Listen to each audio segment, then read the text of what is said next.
The beginning of the Industrial Revolution. The first Industrial Revolution began in Great Britain in the mid-18th century. This period brought innovative machinery and profound social changes.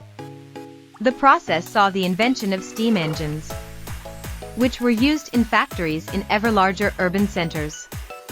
Agriculture remained important, but cotton textiles became the UK's most important export.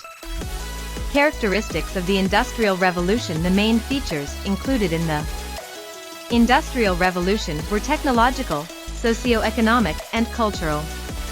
Technological changes included the following: the use of new base materials, mainly iron and steel, the use of new energy sources, including fuels and propulsion power, such as coal, steam engine, electricity, oil, and internal combustion engine.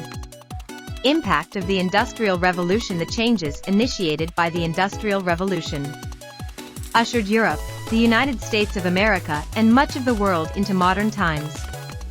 Most historians placed the origins of the Industrial Revolution in Great Britain in the middle decade of the 18th century.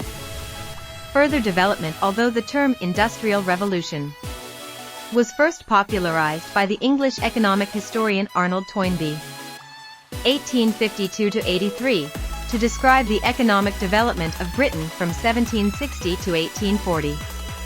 The term has since been more widely applied as a process of economic transformation than as a period of time in a particular environment. This explains why some areas, such as China and India, did not start their first industrial revolutions until the 20th century, while others, such as the United States and Western Europe, began experiencing the Second Industrial Revolution by the end of the 19th century.